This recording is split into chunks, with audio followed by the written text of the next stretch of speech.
பல்லாண்டு பல்லாண்டு பல்லாயிரத்தாண்டு பல கோடி நூறாயிரம் மல்லாண்டு தின்தோல் மணிவண்ணா உன் செவ்வடி செவ்வி திருகாப்பு. ஓம் நமோ நாராயணா, ஓம் நமோ நாராயணா, ஓம் நமோ நாராயணா. யோகிராம் சுரத்குமார், யோகிராம் சுரத்குமார், யோகிராம் சுரத்குமார். ஜெயகுரு ராயா. உலகெங்கிலும் வாழ்ந்து கொண்டிருக்கும் புது வசந்தம் டிவி நேயர்களுக்கு டாக்டர் சைதை ராஜாவின் அன்பான வணக்கங்கள்.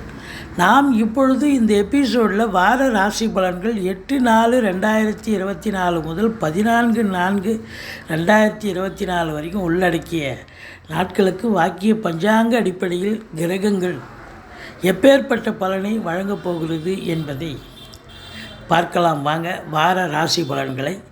8/4/2024 அமாவாசை திதி வருகிறது. வாங்க ராசிக்குள் செல்லலாம்.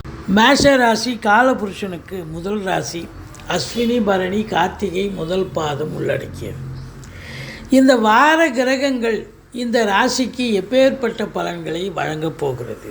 ராசிநாதன் 11ஆம் இடத்தில் இருக்கிறார். சூப்பருங்க. இருந்து 4ஆம் பார்வையாக 2ஆம் இடத்தையும் 7ஆம் பார்வையாக 5ஆம் இடம் 6ஆம் இடத்தை 8ஆம் பார்வை 6ஆம் இடத்தையும் பார்க்க போகிறார். குரு ராசியில் இருக்கிறது மிக மிக சிறப்பு. 5ஆம் இடம் 7ஆம் இடம் 9ஆம் இடத்தை குரு பார்க்க போகிறார். 11ஆம் இடத்துல சனி பகவானே இருக்கார். அமக்கலமான ஒரு சூழல். 12ல் ராகு, சொல்லவே தேவை. இந்த வாரம் இந்த மேஷ ராசியில் பிறந்த அன்பர்களுக்கு பல அற்புதங்கள் நடக்கப் போகிறது. நல்லது நடக்கப் போகிறது. நீங்கள் எதிர்பார்த்து காத்திருந்த காரியங்கள் வெற்றி கூட போகிறது. எதிர்பார்க்காத விஷயங்களும் சில நன்மைகளை தேடித்தரப்போகிறது அப்படின்னு சொல்லலாம். உங்களை பொறுத்த வரலையும் கௌரவம், புகழ், அந்தஸ்து, செல்வம், செல்வாக்கு, தன்னம்பிக்கை கண்டிப்பாக ஏற்படும். 2ஆம் இடத்து அதிபதி சுக்கிரன் 11ஆம் இடத்தில் இருந்து உச்ச நிலையில் இருந்தாலும் ராகுவின் பிடியில் இருக்கிறார். ராசிநாதன் செவ்வாய் 2ஆம் இடத்தை பார்க்குறார். அப்போது பொருளாதார மேன்மை இருக்குது. குடும்பத்தில் நிம்மதி, சந்தோஷம், குதூகலம் ஏற்பட போகிறது. பணவரவு அதிகரிக்கும். உங்களை பொறுத்தவரையிலையும் இந்த 5ஆம் இடம் குரு பார்வையில் இருக்கிறது. குழந்தை பாக்கியம் இல்லாதவர்களுக்கு குழந்தை பேர் கிடைக்கும். பூர்வீக சொத்து பிரிச்சுக்கிறவங்க தாராளமாக பிரிச்சுக்கலாம். அற்புதமான காலகட்டங்கள். ரேஸு, லாட்ரி, சீட்டாட்டம், ஸ்பெக்குலேஷன், ஷேர் மார்க்கெட் போன்ற இனங்களில் ஈடுபாடு காட்டுபவர்களுக்கு ஒரு அற்புதமான ஒரு வாரம். மொத்தத்தில் சந்தோஷமாக இருப்பீங்களா இந்த வாரம் அப்படின்னா நீங்கள் கண்டிப்பாக சந்தோஷமாக இருக்க போகிறீங்க. இந்த 6ஆம் இடத்துல கேது இருக்கிறது நல்லதா அப்படின்னா ரொம்ப அற்புதமான ஒரு விஷயம். அதாவது உபஜயஸ்தானத்தில் ராகி கேதுக்கள் அமர்ந்தால் அற்புதமான பலன்களை வாரி வழங்கும்னு சொல்லுவாங்க. ருணரோக சத்துருஸ்தானம் அது. எதிரிகள் ஓடி ஒளிவார்கள். கடன் சுமை படிப்படியாக குறையும். கோர்ட்டில் கேஸ் எதாக இருந்தால் உங்களுக்கு சாதகமாக தீர்ப்பு வரும். சொந்த தொழில் செய்யக்கூடிய அன்பர்களுக்கு நம்பிக்கைக்கு பாத்திரமான பணியாளர்கள் கிடைப்பார்கள். கோர்ட்டில் கேஸ் எதாக இருந்தால் உங்களுக்கு சாதகமாக தீர்ப்பு வருங்க. அதே நேரத்தில் 7ஆம் இடத்தை குரு பார்க்கிறார். சூப்பர். திருமண வயதில் இருக்கும் ஆண் பெண் இருபாலருக்கும் திருமணம் கைகூடி வரும். நண்பர்களால் ஆதாயம். நட்பு வட்டாரம் விரிவடையும். கூட்டு தொழில் செய்கிற இடத்துல கூட்டாளிகளும் நீங்களும் அன்னோன்யமாக இருப்பீங்க. கூட்டு தொழில் சிறந்து விளங்கும். மற்றபடி நீங்கள் எதிர் வீடு, பக்கத்து வீடு, அக்கம் பக்கம் வேலை பார்க்குற இடம், தொழில் பண்ணுற இடம் எல்லோருமே உங்களுக்கு ஆதரவாக இயங்குவார்கள் என்று சொன்னால் மிகையாகாது. 8ஆம் இடத்தை சனி பார்க்கிறார். ஒரு சிலருக்கு அதாவது பிரச்சனைகள் வரக்கூடும். அதாவது உங்களுக்கு கடன் காட்சிகள் கொடுத்த வாங்கின இடத்துல சில அசிங்கம், அவமானங்கள் ஏற்படலாம். மற்றபடி எச்சரிக்கையாக நடந்து கொள்ளுங்கள். தேக ஆரோக்கியத்தில் கூட அக்கறை தேவை அப்படிங்கிற ஒரு நிலையை காட்டுது. மற்றபடி 9ஆம் இடத்தை குரு பார்ப்பது என்பது மாபெரும் சிறப்பு.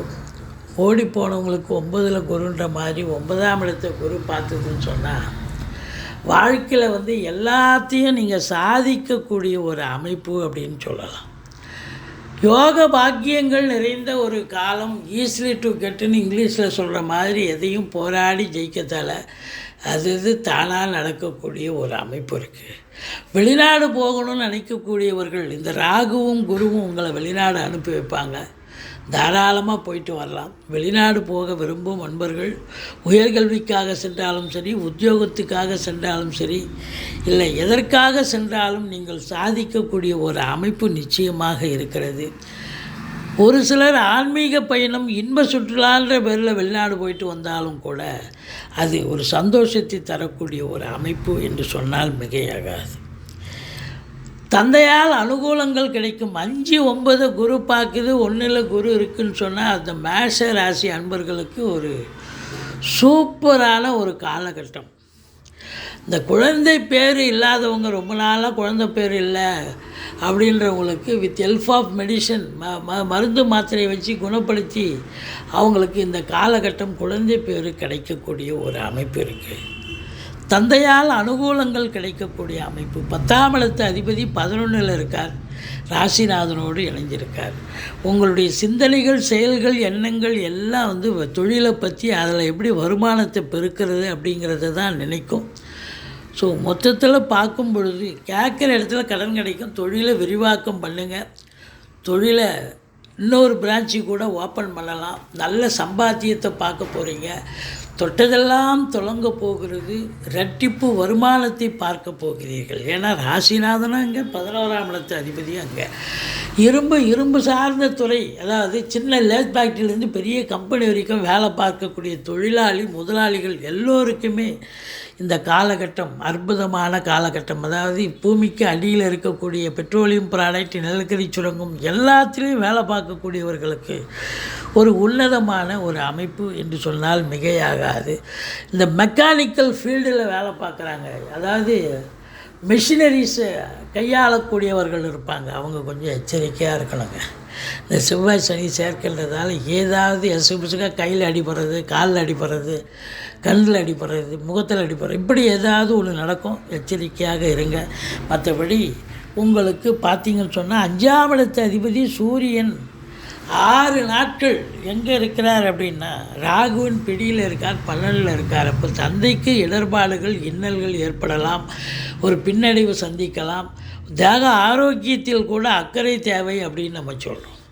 ஆனால் கடைசி நாள் ஒரு நாள் இங்கே வந்துடுறார். 14ஆம் தேதி சூரியன் கிளம்பி மேஷத்துக்கு வருகிறார், குருவோடு இணைகிறார். அப்போ பிள்ளைகளால் கூட இடர்பாடுகள் இருந்து வந்திருக்கும், அதெல்லாம் அகலும். தந்தைக்கு இடர்பாடுகள் அகலும். அரசாங்கத்தில் உயர் பதவியில் இருக்கிறவங்க எச்சரிக்கையாக இருக்கணும். மொத்தத்தில் பார்க்கும் பொழுது உங்களுக்கு இந்த வாரம் இந்த மேஷ ராசியில் பிறந்தவர்களுக்கு சூப்பராக இருக்குங்க. சாதிக்கக்கூடிய ஒரு வாரம்.